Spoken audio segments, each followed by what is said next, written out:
All right. Well, good evening, everyone. I'd like to welcome you to our NAACP Environmental Justice Committee Getting to Know web series, where we're going to host part 4 of our quarterly web series. We're really excited about this conversation. Glad everyone is able to join this evening. We have an amazing list of panelists who are going to be speaking with us this evening. We're actually still waiting for some of our panelists to come in, so if you all can just be graceful with us, we'll get started here shortly. But we have uh, slated to have Miss Crystal Hansley, who is the founder and CEO of a company by the name of We Solar.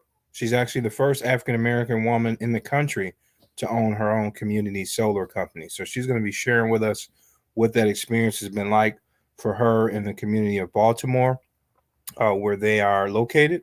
We also have Representative Rachel Hood. We're excited to have her on as well to kind of speak to this from a more um, political level, from a legislative level, kind of help us understand what what the opportunities are, what's at stake in her space, and then we also have one of our NAACP peers from the San Diego um, branch of the NAACP. Her name is Jacqueline Clark, and she's the Environmental Justice Chair for the NAACP San Diego branch. So, with that said, we're extremely excited to have our panelists this evening. We're going to go ahead and get started here shortly. We appreciate everyone's patience. So, just bear with us for a minute. We'll get started shortly.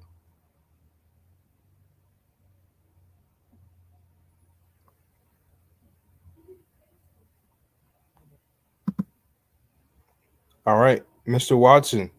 Um, we're going to go ahead and get started here shortly. If you want to turn your camera on, we have Miss Jackie Clark as well as Representative Rachel Hood. I think what we can do is let's go ahead and just kick off the conversation, and then we'll bring Crystal in when she's able to join. How's that sound, Wesley? Sounds pretty good.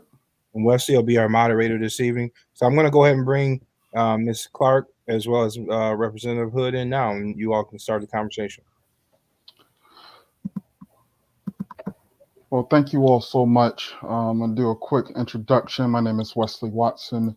I'm a member of the NAACP and also a member of the NAACP Environmental Justice Committee. And I also work for the Michigan League of Conservation Voters. And I just really appreciate everybody coming out tonight and joining this great conversation on community solar and the benefits of community solar.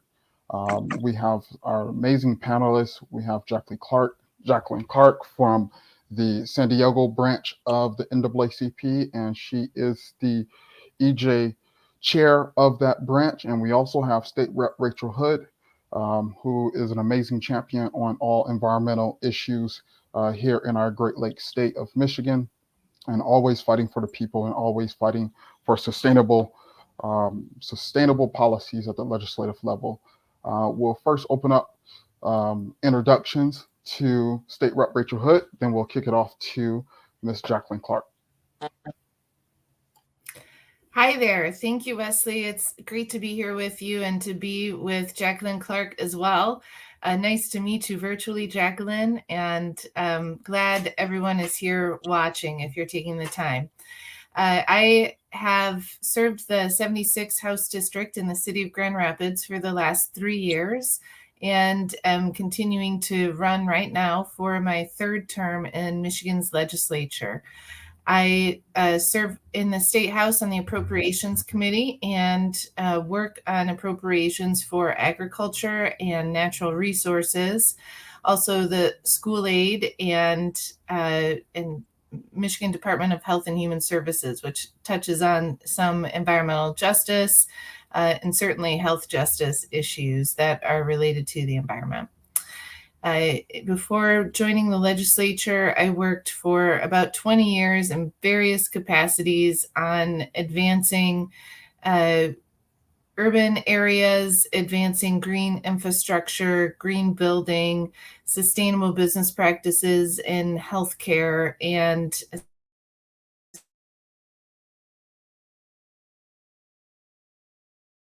air and clean water. And then a little bit of time working on infrastructure solutions with, of course, that sustainability and climate resiliency lens carried along with me. Thank you. Thank you for that. We'll kick it to Jacqueline next. Hi, it's very nice to meet you also, Ms. Representative Rachel Hood from Michigan. So my name is Jacqueline Clark. As a citizen, I'm a county employee of San Diego for the last 20 years. And as a climate ambassador for the last 3 years is when I found out how important it is to pay attention to what's going on with our environment and to pay attention to the climate. So becoming a climate ambassador through the San Diego Urban Sustainability Coalition and I Am Green, I learned a lot, and it actually helped prepare me to take on the role of environmental and climate justice chair, even as a newbie in this gigantic field. So there's a lot to learn, and I'm learning a lot, and it's never ending. So currently serving in the role of ECJ chair, I've learned a lot about climate change, about air pollution, about air quality, about water pollution, about all the things that have a impact on our quality of life, but greatly impact communities of color, communities of concern, whatever term that is used that indicates that people of color are greatly impacted by these environmental and climate injustices, and working tirelessly to figure out ways that we can become more aware of what's going on and happening to us, so that we're just not relying on the people who are doing the great work as described by Representative Ms. Rachel and other people that are in this field, because more often than not, we're the last ones to know. So my goal is education. And thank you so much. Thank you for that introduction, everybody. First question, I'm gonna kick it off to State Rep Rachel Hood to give a brief education on what is community solar and what are the benefits of community solar. Yeah, great. Thank you. Community solar refers to a solar array located within a community where a minimum of 3 partners have come together to create a subscription service that allows citizens to receive credit on their utility bills for their share of the power that is produced in a given solar array, community solar array. So just as if the panels were on their own roof, residents can have access, small businesses can sign up to receive energy from a certain number of panels, which they can, buy as many or as much or as little as they need. And folks have immediate access through these community solar arrays. These are typically smaller solar arrays than what we would call a utility scale array. A typical solar array that a utility would put together would be 25 megawatts or more. And community solar will be as little as 5 megawatts, and anywhere between 5 and 20 typically is the size that we're looking at. So these are the types of solar arrays that might go on top of a business district. They might fit into the underutilized portion of a church's property or a school's property. These are arrays that we can tuck into our communities that can help us to take pressure off of the grid and at the same time help us to advance access to solar. I know in my home, we have a beautiful sycamore tree. We have looked at putting solar panels on the southern facing edge of our house, but we would have to take down our sycamore tree in order to justify it, which we don't want to do. It's a great asset to the house, helps us with cooling, helps us stay warmer in the winter and more. And so for us, a solar array would be a great way to gain access. It would be better actually because we wouldn't have to pay all of the upfront costs for the capital and community, and individual scale solar installation on our home. So this can also be used in low-income housing developments and a lot of other applications that make it cheaper, easier, more accessible, and give immediate access to people and their subscriptions for solar. Thank you for that question. I have a follow-up question. Next is, are there any current good examples of community solar in Michigan? Yeah, a couple of smaller municipal utilities have successfully established community solar arrays. One in East Grand Rapids, East Lansing, with the Lansing Board of Power and Light. It's a former landfill site that they could not develop traditional housing or any other community amenities on, so they were able to use it for community solar, and it has been a very successful project once established. Another one up in the Traverse City area with the Traverse area Cherryland Electrical Co-op. So both of these groups have been innovators. They have pushed through the really difficult kind of lack of regulations to help guide the establishment of community solar investments. The bill that I have in the legislature, along with my colleague Michelle Hoyninga, would call for the Michigan Public Service Commission to establish a clear program and clear protocol for establishing community solar projects, which would make it more accessible. It would take fewer lawyers to get this work done, and hopefully would spur a round of development across our communities that can benefit us and benefit our partners at the utilities by helping to ease some of the stress on the energy grid, which is currently causing us to have power outages. We're talking about brownouts over the summer already and preparing for those. Community solar projects properly placed can help to keep all of us in access to the energy that we need. Thank you for that. I have another question later to go in a deep dive about the legislation piece, but I want to kick it to Jacqueline to just talk a little bit of what she has seen on the ground in San Diego. And we understand when it comes to EJ issues, every community, particularly communities of color, see EJ related issues on the forefront when it comes to access to clean drinking water, or when it comes to lead contamination with lead paint or lead dust. Could you speak a little bit about what the efforts in the San Diego area to solve some of the EJ issues that you all are having in the San Diego area? One of the main areas that we are trying and doing our best to address is that the city of San Diego, the county of San Diego, and most municipalities who have climate action plans or other type of environmental impact studies and data have already gathered the information, so they know the issues.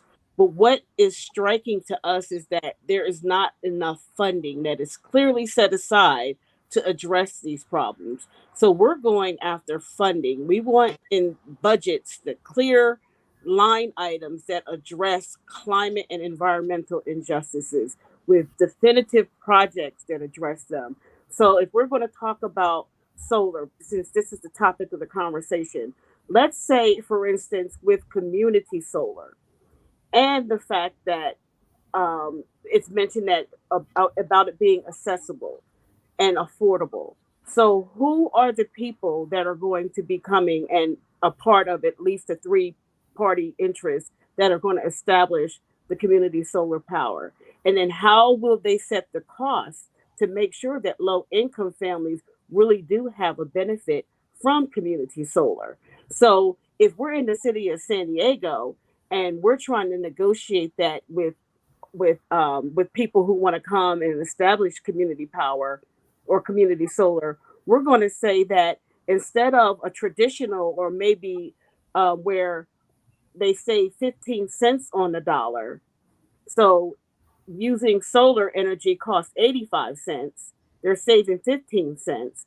Can they save more? Because 15 cents for a low income family may not be as much or as powerful as saving 15 cents for your moderate and your higher income families. So we're trying to make sure that with legislation, with policy, with anything that's being done to say that we're going to do X, Y, Z, that there are smart goals in there that are really beneficial to these low income families. Anytime I hear low income, it's a trigger for me because I'm like, well, who are low income?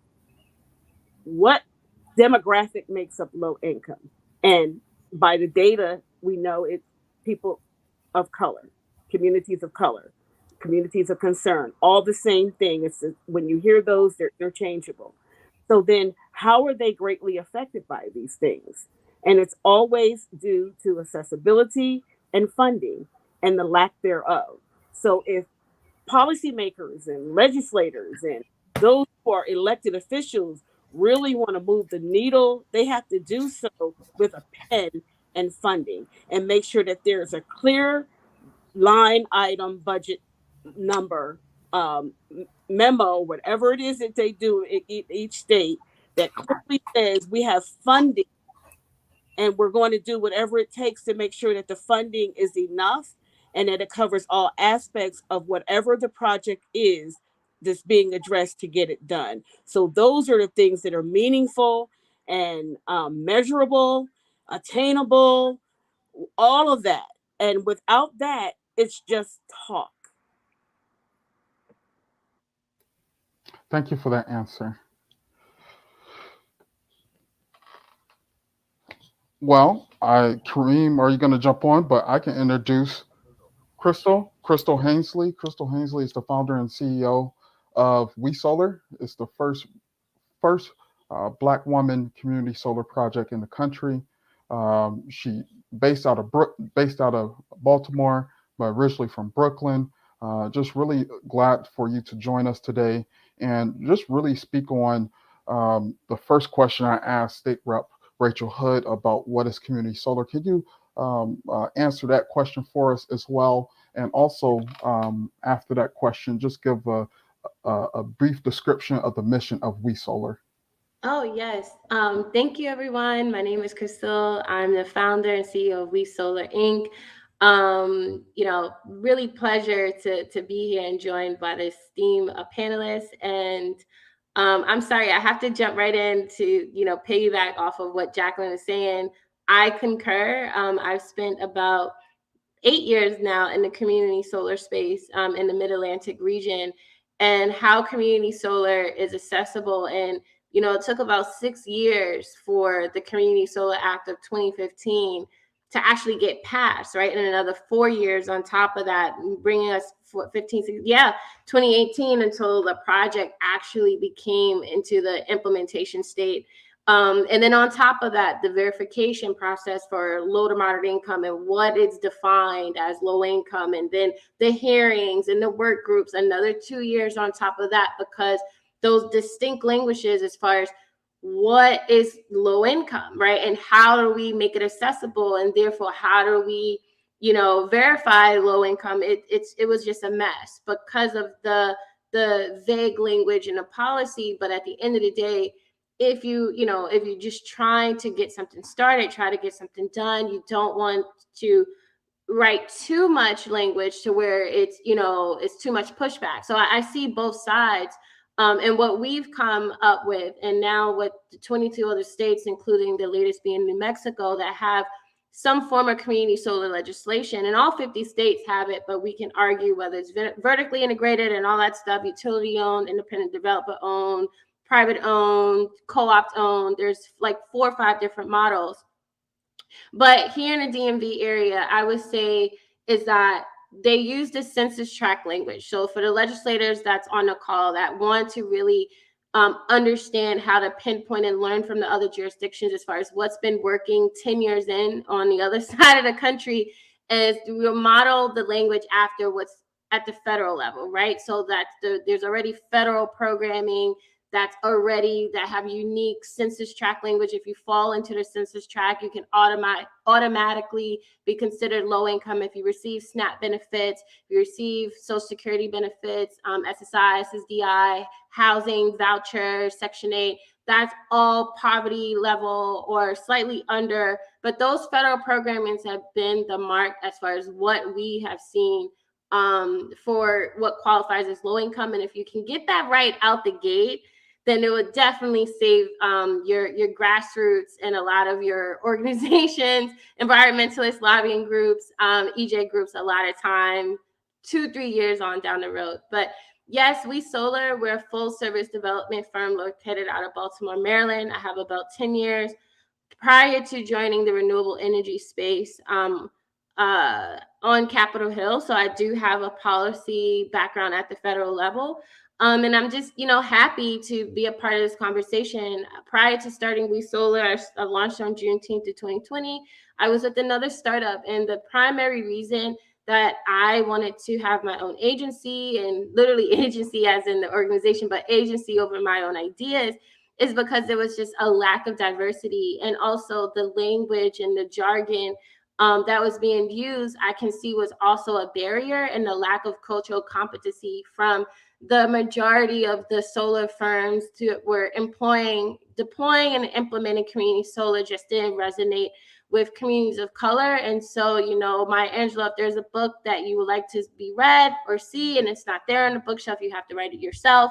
And so, yes, I had to pull up my own table to do the work that I saw was the gaps in this new vertical in the solar space. And so We Solar's mission, right, is to make sure that obviously community solar is accessible through the language and meeting the people where they are, because right now it's really technical. It can be really confusing, especially when you look at other energy, similar models that promise savings and all that stuff, and communities of color that have been at the forefront and the brunt end of environmental targeting and energy savings marketing that didn't later happen. We're a little skeptical as far as anything regarding our utility bills, and if it's not through the utility, what is this community solar? What is this? It sounds like a scam, too good to be true.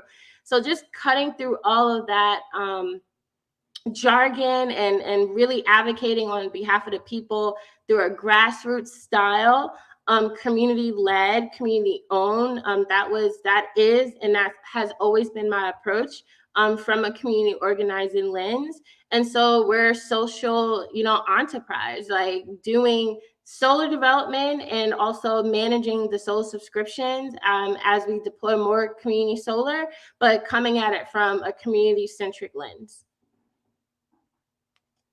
Thank you for that brief background, and you have accomplished so much. You just spoke shortly on the time on the Hill, but you also worked under the great Senate Majority Leader Harry Reid, and also worked under Eleanor Norton, and so have an amazing abundance of wealth and resources and knowledge at your hand. So thank you for joining this conversation. A question I asked State Rep Rachel Hood earlier, I want to get your answer as well, Crystal, on what have been some positive examples of community solar in the DMV area. Sorry, you got to unmute yourself. I would say, as far as hitting the renewable energy goals, the statewide, and the immediate benefit is the savings, right? Obviously, it's jurisdictional in the sense that if you're comparing DC to Maryland, it's night and day, because the district has the highest REC credits, so you can pretty much not pay for solar on the residential rooftop side or the vertically virtual solar side, community solar. And so DC, because of the policies and the local incentives, you're able to build and have 50% off product offerings for community solar, which no other jurisdiction in the country can really compete with that. Rex in Maryland is probably going for about $70. And if you're in going further west or in the Bible Belt, there's like zero RECs. And so that's where Jacqueline is really is making sure that in order for you to do this, you have to incentivize the renewable energy sector, and you have to be intentional about renewable energy, or you just would not be able to compete with the dirty energy. Because in order to really guarantee the savings, you have to at least undercut the market rate, right? And so if you're 13 cents per kilowatt hour, that's like average. Well, now it's up because of the markets, everything's crazy. But the main benefit is if you had community solar, now you're protected. Right now, everyone is seeing inflation and energy burden at all high costs. But if you had a community solar subscription, no matter what that retail baseline is, you're always going to be below. So if you was paying $100 each month, now the market rate goes up to $125. Now you're coming at $100. And so no matter what goes up, you're still going to suffer from inflation, but it's not like you're seeing that 50% rise for folks who had to pay the baseline without community solar, and now their bill goes up and they have no protection. So that, is huge, right? To have policies like community solar in place that can protect the most vulnerable communities against, crazy market swings. That's obvious. And then two, the equity component, whether you have a co-op model or community fund model, or even development or independent generation model, where you have the solar developer and you're part of that crowdfunding, and you're like a small business where the community owns, We Solar, community owns parts of the project, the landowners, everyone in the community is a part of that equity. So in theory, it's like, wow, the community is now owning a part of their own, energy supply chain. When has that ever been possible since the Vanderbilts in the beginning of like the 19th century, and like the century is like the 1900s, all of this stuff was established and monopolized. And if you just couldn't get in, now we're independent generators and power operators, and regular folks can actually own a part of their utility. That is revolutionary and disruptive. So yeah, that is the second benefit in creating that economic resilience that's needed, right? Like a lot of things are not really stable, but knowing that you have ownership and assets like from the sun, that's making sure that that's a pretty stable investment compared to like what's out there in the market. But you have to be in a position to still take that risk. But I would say that those are the two main things. And obviously the decarbonization, we have to do something about it. And low-income families and marginalized families don't really feel like, they're part of the conversation, because they're not. And this is a great entry point to make sure that everyone is participating in the just transition to renewables. And because everyone with the utility bill can actually be an off-taker of community solar, now green power solutions isn't just for middle-class homeowners. Right now, apartment dwellers, millennials, Generation Z, boomers who are downsizing and don't need such a big home previously, they can also be a part of the just transition through community solar. And so I would say the inclusivity, the accessibility, the obviously decarbonizing your footprint is all the main benefits, and what's happening in the DMV from what's the implementation. But again, that is maybe like 5-6 years in after the legislation passed. There's definitely a learning curve that's associated with community solar, but any new jurisdiction that's like happening and doing, passing laws right now can definitely learn from our mistakes. Like getting integrated billing done right first, right? Like make sure that your community solar program is already in sync with the utility billing cycle. And now, you don't have to go through those hearing process and those moratoriums, or, ask for that through the Public Service Commission boards up front. And also, not, necessarily using the original solar paradigm as far as financing this project there's been a lot of back and forth regarding how do you finance the projects themselves, right? Once you got the laws and able to enact community solar, do we model this off of traditional solar financing? No, because if you do that and you have these long 20, 25-year power purchase agreement models, that's really scary to low-income families. Like, no one's going to sign a 20-year, 25-year contract, even though that is the closest thing to say, how do we do this? What are the terms for the off-takers? And what I was saying as a grassroots organizer, please get rid of those long-term contracts. You need to make sure that it's accessible to the average person, even if it's in their benefit, because reality is you have these long-term contracts and there's no catch, and you're guaranteeing your savings to someone who's already been, targeted with, crazy marketing through other scams and energy saving companies. They're not going to believe it. And so making the language and the product offering from the finance side it was a huge learning curve for every state. And just now coming in, it's just like, hey, what's the market? What are you guys doing?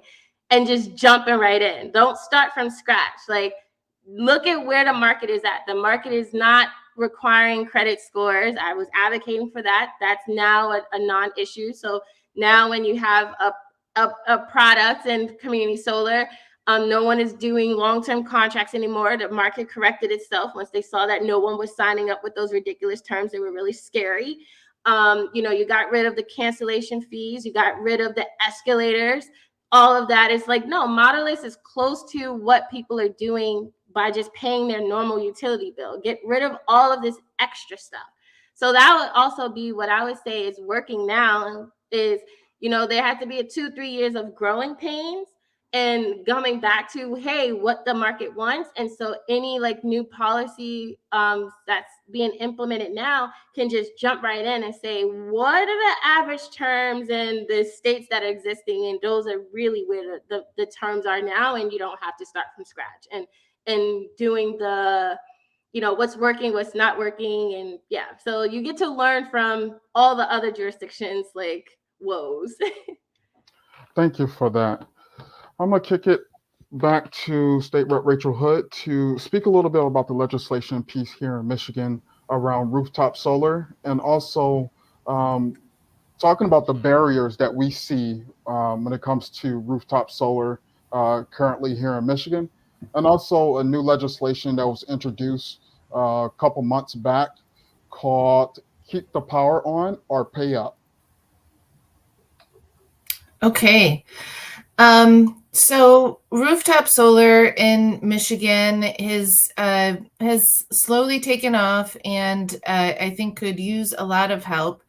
In Michigan, our energy is really highly regulated. We have 2 regulated utility companies that are public utilities. They're also vertically integrated companies that deliver coal to Michigan, in the case of DTE specifically. And so it's been very difficult to move forward common sense legislation that would expand solar in Michigan and would, really signal to the market that Michigan is ready to do large scale solar. And I mean, really welcome the solar market, in addition to doing large-scale solar projects that the utilities may undertake. Representative Markkanen introduced a bill that would lift the solar cap in Michigan, which I believe is currently set at 1%, and this would lift it to 3%, if I am getting that, recalling that data correctly. And it would allow for more community members to choose rooftop solar. Right now, if you want rooftop solar, you have to either pay for that privately, pay for your connection to the utility grid, which is about a $20,000 cost, or you need to be part of a ongoing raffle system that the utilities have, where you may be chosen for the utilities to invest that $20,000 connection between your home and the grid. So it's very difficult to do rooftop solar without making a significant financial investment in those capital pieces that are necessary. And then we have House Bills 6043 through 6047. You mentioned these, Wesley, and these bills would require utilities to compensate customers for the costs of outages and would require regulators to hold evidentiary hearings on electrical distribution plans. So across the state, we are struggling with lack of reliability and delivery of energy from our utility companies. And we see that here in West Michigan, in my own neighborhood, we had some significant problems with this as it related to consumers' energy for a couple of years. Those have gotten better, but we do see regular outages still. In Metro Detroit and in the city of Detroit, this is a significant issue that continues to significantly harm folks, especially during major flood events. We've been, of course, seeing more of those dramatic weather events as a result of, more intense, more frequent storms attributed to climate change hitting Michigan. So to dive a little more deeply and more detailed into the House bills, 6043 would require electrical utilities to automatically credit the bills of residential customers for outages at a rate that increases for longer outages. House Bill 6044 would prohibit electrical utilities from passing the cost of an outage compensation onto the customers for higher rates. House Bill 6045 would require the utilities to automatically provide additional compensation to electrical customers who experience multiple outages. 6046 would require the utilities to disclose information about the number and duration of outages on a customer's bill, so it's very clear how much, when outages happened, etc. And then House Bill 6047 would require electric utilities to file their distribution investment and maintenance plan as a contested case with the Michigan Public Service Commission, so that this information would be part of reliability planning processes that are transparent to the public.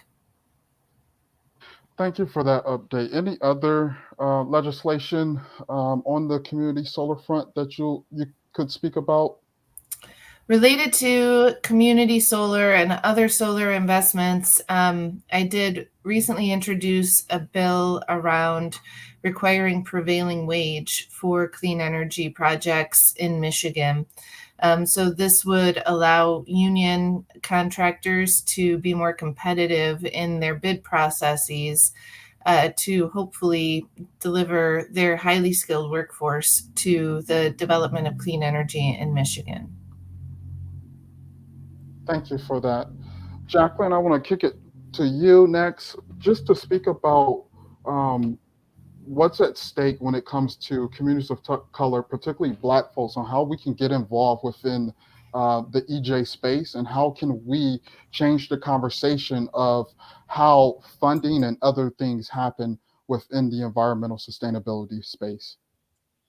Oh, thank you. That's a great question. So part of what I was thinking and doing research on was, like, it was mentioned, and I took some notes about how people get into the community power or community solar. So if it's community based, where say it's a group that comes together for the community and they decide that they want to create a solar energy company, then they have the benefit of controlling the pricing. But one of the questions that I have is that if when companies establish themselves in the community as the solar energy provider and the customers sign up for it, then they still get billed from the electricity company. And they also then have to pay a fee based off of the savings. They have to pay that back to the solar energy provider. Is that I'm going to ask that to We Solar. Is that the right understanding of how this works in the real world, as far as creating opportunities for community solar? Yeah, that is a loaded question because what you're talking about is two different models. And so that is what's at play here. So let's just rewind. There's a model, for instance, in Maryland where it's two bills. The community solar customer will pay that community group, and they will still get a bill from their utility, but the utility bill is discounted because they've already paid for their electricity in theory. Will they still have to pay some fees, like the transmission fees and the customer service fees that don't really have anything to do with the utility, the electricity part that they're paying for? Yes, but they do receive in total that savings that was guaranteed. Now, as far as fees being associated with the community solar subscription, you do have models like in Florida where, in order to get, because it's vertically integrated and it's not community owned, it's utility owned, in order to receive community solar, there is like a $300 fee to be a part of that community solar farm. So it really just depends on the model. Okay, so that's important that the community understands the different models that are at play. Because when we think about, okay, we're going to be able to save, if you're in a sunny area and you tend to have sunny days more often than not, save on your electricity bill. But then you turn around and I believe it says solar credits might exceed your electricity consumption, but then you still would have to be obligated to pay the solar company for the credit assigned to your account. So and you're saving, but then you still end up paying the solar company for the energy that you save. That is what I need clarity on. Like, how? So what you're talking about is historical usage, and essentially what most community solar companies do is that they undersubscribe to avoid that. So, and of course, you're going to have some months where your portion of the solar farm is going to generate more than you use, but it's going to balance out, like true up at the end of the year, because there's going to be some times in the year where you don't use as much, or vice versa. You're going to use more energy than what you produce because your subscription didn't produce that. So what they do is they look at the total amount of what you produced in the year, and typically they will only subscribe you to about 80% of your overall annual usage. So your actual subscription in the farm should never exceed your usage. So let's say if you spend $100 each month, you spend about $1,200 in a year. Technically, your subscription will only be about $800, right, or $900. We will go slightly under, so you're still going to have that remainder on your actual utility bill, which you would not get a discount for, just so you're not oversubscribed to the solar farm. Does that make sense? It makes perfect sense, and those are the things that, for me, that would be of concern for the community to get of it and down into the weeds, so that they understand what's really at stake. So they're not expecting they're not expecting what they shouldn't expect. Right. But that they deserve, what they're entitled to by signing up for it.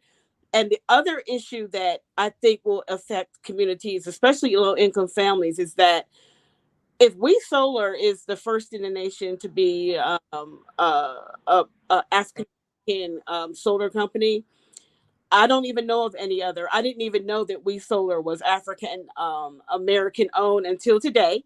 So let's think about like the providers of solar. Then we think about, what does it take to get solar? It has to be installed. Who's doing the installing? Who's doing the creation of the solar panels and all the things that it would take to get the solar panels installed? So we still could be left out of this new emergence of green energy and clean energy and this new emerging area that's opening up where wealth can be clearly established by those who are in it first. Yeah. And so those are the types of issues that not only I have, but other people are asking this question too. How can we get more folks of color represented in this area?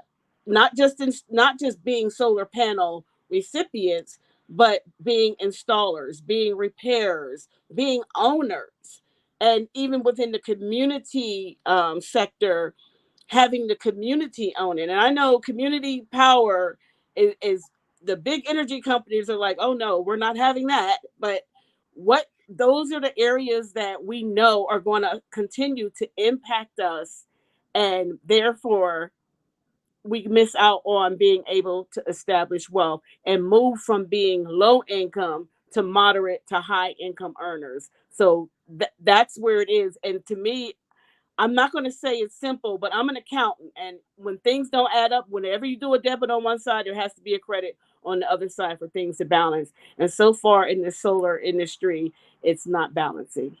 Yeah, you're absolutely correct. There was a very troubling report that came out through the solar energy industry that reported like over 95% of solar executives are white male and own and dominated. And so yeah, I would say policy, right? So you need policy on education, even with community solar. So the technical aspects of understanding the double billing and the credits. If you don't have outreach and education, even after implementing community solar, you're still going to see, even with the right intentions in the pilot program, a disparity as far as who signs up, because you still need policy around the education of the policy. That's one. And then obviously, yeah, jobs, right? Academia, that's on academia, that's on government.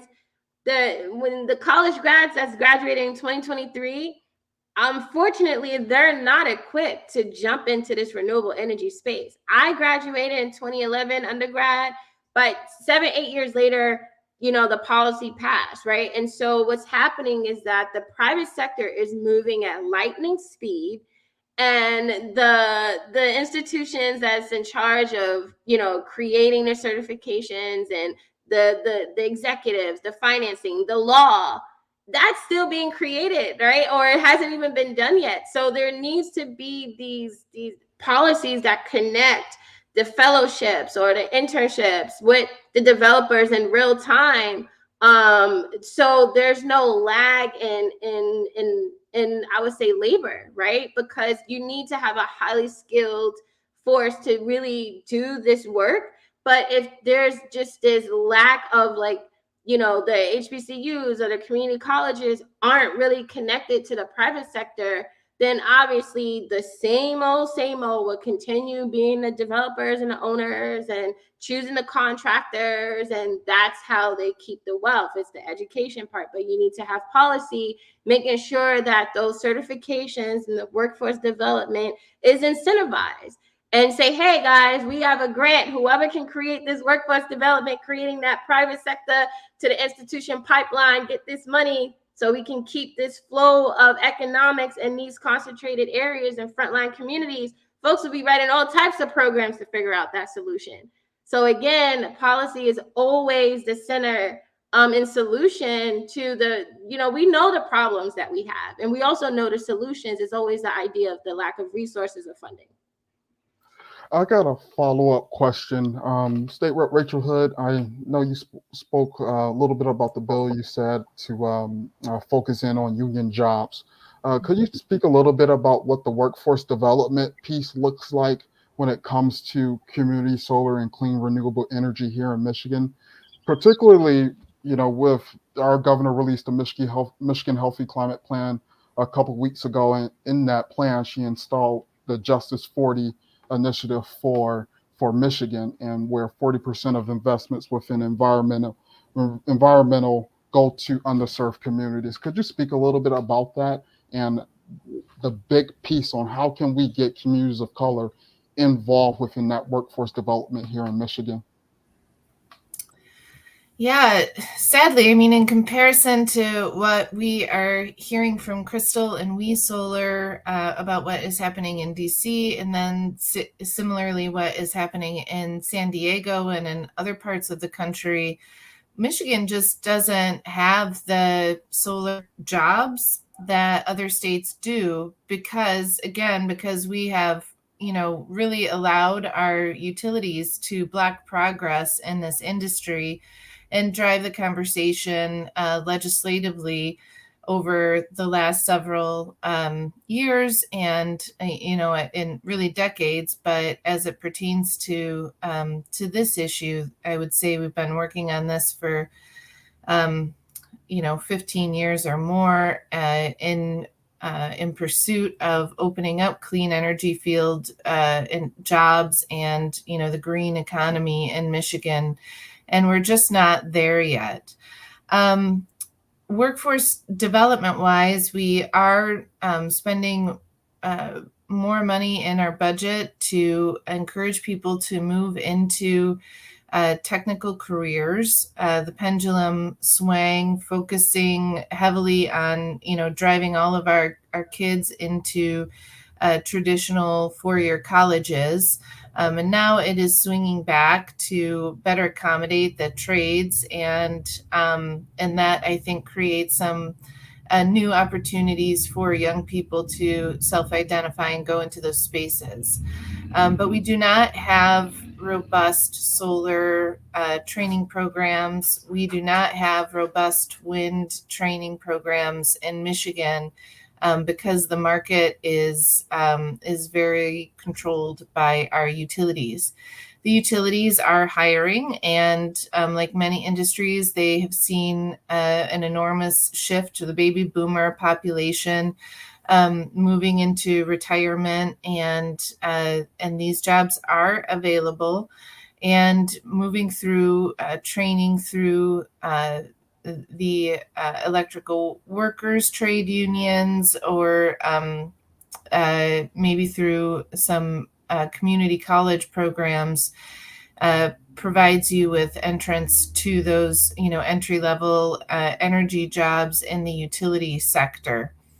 The Justice 40 work is monumental for Michigan, and it will certainly focus a lot of our interventions in communities that have been disproportionately harmed by environmental harms, by companies that have created victims of their neighbors and neighborhoods.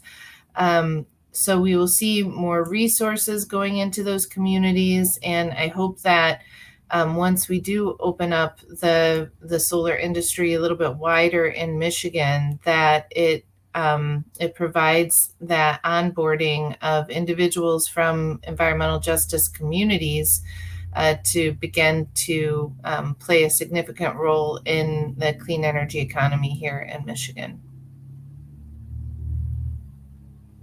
Thank you for that. My next question, I want to kick it back to Crystal. And Crystal, you spoke a little bit about the just transition. Could you give a little context of what is just transition, and also what is the status of workforce and jobs training for clean renewable jobs?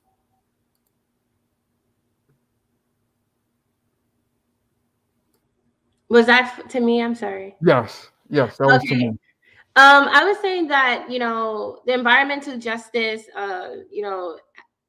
stemmed out of the 70s with a focus on the intersectionality of, yes, we have to do something about offsetting our carbon footprint, but we also understand that communities of color have always dealt with the brunt end of other issues like racism and redlining and stuff like that. And so the just transition is just making sure that the justice component is a part of this, what folks are calling the fourth industrial revolution, and making sure that those communities that have been targeted in all sections of this of our economy is a part of that equation, and bringing equity and these buzzwords that we see just full circle.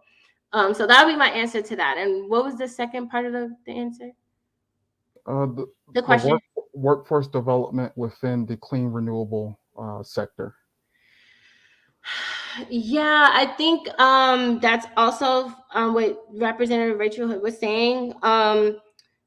In most states, the utilities are the gatekeepers, and without legislation or without favorable state, politics, then you don't really have that like robust, workforce development. And so I would say one workaround is exactly what Representative Hood said, is there's a lot of transferable skills right now. And when you look at like EV charging, when you look at the EV cars that's coming out, and the new battery market that's changing in the technology, or even on the installation side, on the legal side, on the accounting side, the analyst side, what I would say, even if you don't have the favorable laws, is that workforce, the solar industry, the renewable energy still needs every single skill set.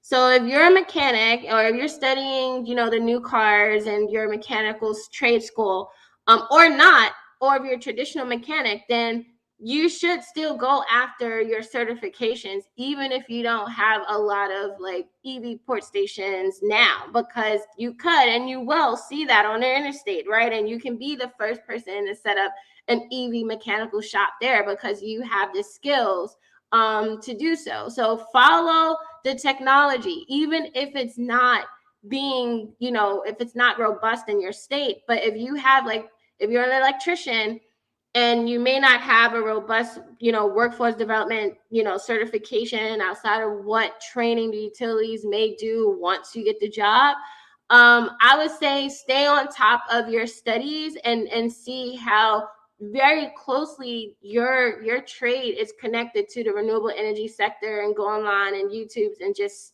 if it's create, I guess, like be a student of the field, like being really proactive, because a lot of those jobs are like, what was said, a direct connection. And maybe go after some online schools. There are some schools you may have to travel or talk to some the certification programs that's in other states, or lobby some your state legislators to say, hey, we can do some of this programming at the state level. If it's not there, it has to be done. It has to be created, and utilities don't have to drive workforce development.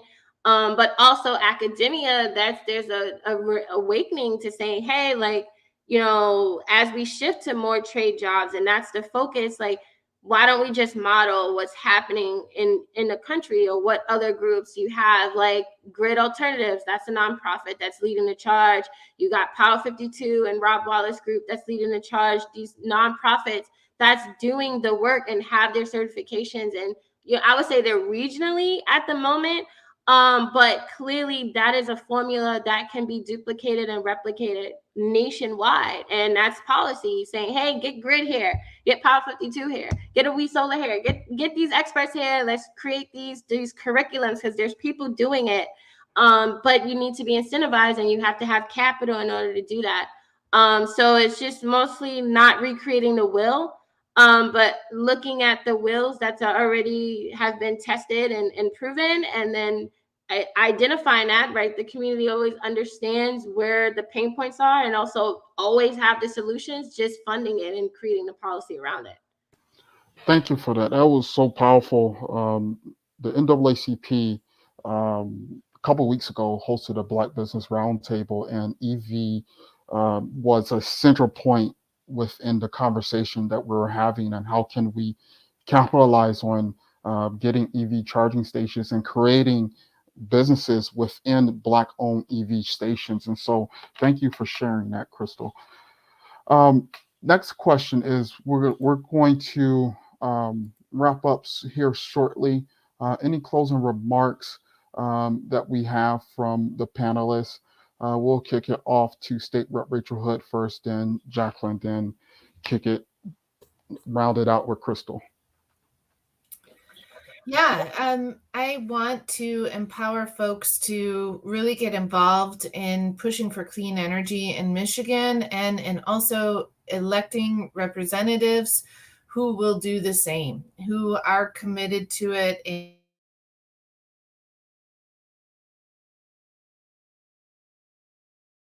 and clean energy economy in Michigan looks like. We have waited for too long at, guided by a Republican majority in the state House and in the state Senate, who have failed to deliver a real robust clean energy economy to the state of Michigan. But we know it's time. The big three are calling us to move forward rapidly on EVs and on smart roads and on mobility. And we need to be there for them. And a part of that work is going to be standing up new energy delivery models so that we can support folks as they purchase EVs and deliver that clean energy solution. What we need folks to do is get engaged in the 2022 election and see to it that their values are represented in the legislature. And here in West Michigan and in Kent County, the road to a new majority in the state House and the state Senate comes right through our communities. And we really have to take advantage of this moment after the census and after redistricting to make sure that our values are represented in Lansing and that we can get it together and send the right signals to the national market, to the international market, that Michigan is ready for clean energy and that we are preparing to step up and back that and have our values reflected in budgets. As the two other guests have so eloquently noted, it's critical that those values are there, and that we have policymakers who will lead us and guide us forward into the 21st century. Thank you.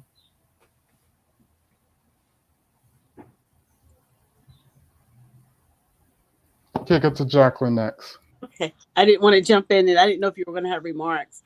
So, and for me, being a person that wants to get our people, the community, more engaged, more involved, more accountable to do their part in this whole energy, solar, climate, environmental arena, is to to participate and collaborate with established organizations, because we don't have to invent the wheel.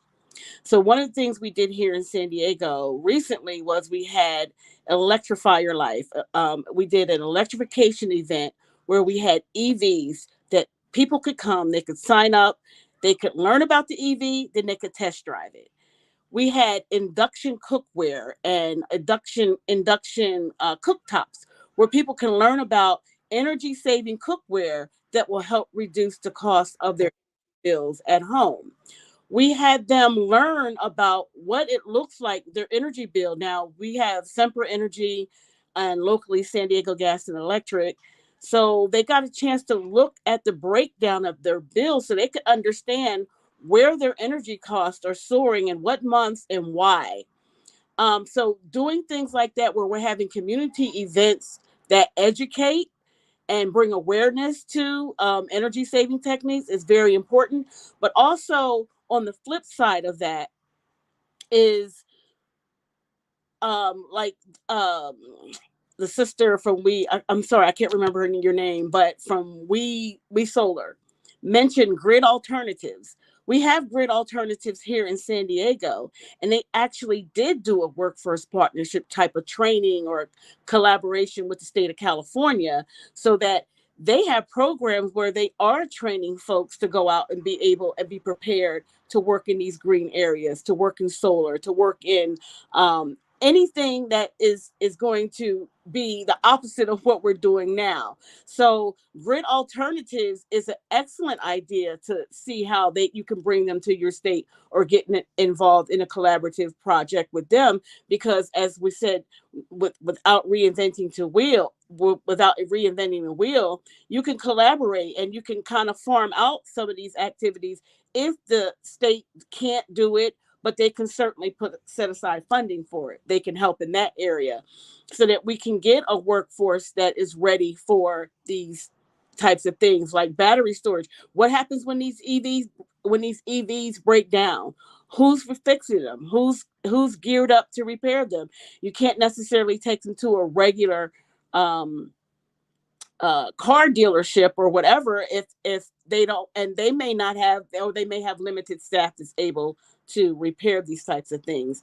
But for me, it's about awareness and continuing to reach the people, because if I don't know that I'm directly impacted by air pollution and poor air quality, and I'm at the top of the list for health inequities, how am I going to improve? How am I going to be accountable? How am I going to know what my role is? It's good to collect data, but the data on the people and the demographics that we collect data from have to be informed, especially if we find out that things are being harmful and towards them. So that's what I have. I mean, I have more, but I don't want to rant. So thank you for this opportunity. Thank you. We'll kick it to Crystal last. Just thank you for the invite. It's been a pleasure to powwow with my fellow panelists. I would just say, don't be discouraged. You have policy that came out of North Carolina, right? And they passed a nice, robust solar, sweeping solar legislation, and really look at, what they did. They really narrow down on the jobs aspect. And so if you have like some political things you need to climb, look at some of the conservative states to see like the language in their bills to get over those hurdles. And even in Maryland, right, on the Eastern Shore, and some of the county was really conservative. Community solar is bipartisan for the most part. Because a lot of the conservatives and agricultural farmers realize that, we can have like generational residual income without having to work as hard. So that was also a play where they were able to get some of the conservative farmers and run the numbers. The solar companies lobby the conservative constituents on the ground and saying, hey, did you know? So they realized that they were actually on the wrong side of the fence. When they saw how they could directly like benefit from that, and having those land leases and solar on their land, when they were really like suffering during the pandemic and trying to hold on to their land and trying to figure out how they can stay competitive. And so also just going directly to the Public Service Commission boards, and having the community partitions and surveys and showing the momentum, put some pressure due to public service commissioners. So I would say just don't give up, but also look at what other states that may represent some of your legislative makeup, because there are like conservative states that got it done. Thank you for that. I do want to point out we do have a question from the audience. And the question is, how many homes/businesses could have all their electrical needs met with 5 megawatts and with 20 megawatts? That's a technical question that I have no knowledge of. And I saw that question in there, and I didn't know that offhand, but I did look up something, and it says, this is just a snippet. It says, to put that number in perspective, the Solar Energy Industries Association, a U.S. trade association, calculates that on average, 1 megawatt of solar power generates enough electricity to meet the needs of 164 U.S. homes. So if you're asking about, the question was about 5. Right. Wow. Yeah, so 1 megawatt is 164 homes. Wow. So that's about 820 homes for 5 megawatts. That's a lot. Wow. That's a little area of the city that I live in here. Wow. Well, thank you for taking that answer on, Jacqueline, and looking that information up. The next question we have, last question is, I would love some detail about the ability or inability to create independent utilities power sources through Indian tribes in Michigan. Yeah, we're starting to look into that. We've been empowering the tribes in Michigan on the Line 5 fight and learning more. There are tribes that are interested and have tribal lands where solar could be developed. So great question, and one that we are exploring. If you're interested in learning more, please feel free to reach out to our office, and you can track along with us. I would like to thank all of our panelists for joining us today. Thank everybody who attended and watched this amazing conversation this evening. This was a powerful conversation. Some takeaways, education, awareness, and literacy. It's big on the solar and community solar aspect. The time is now. The time is now for the community to get involved, particularly here in Michigan. Here in Michigan, we have a surplus in our budget right now from the state, and also a surplus of funds coming in for the federal government. And this is a once in a lifetime opportunity for us to get involved. So please make your voices be heard to your legislators. Give them a call. We have our state rep, Rachel Hood, here. Give your legislator a call and just advocate on what you want to see in your community and in your environment. Also here in the city of Grand Rapids, we have the Presbyterian Budget Committee, and the city is offering money for the community to give ideas of what you want to do with that money. And so please get involved at the local level on how you can see the things that you want to see in your community. And also with the NAACP Environmental Caucus Committee, if anybody that was watching the stream that wants to join the committee and get more information, please send an email to info@naacpgr.com. And for that, have a good evening, everybody.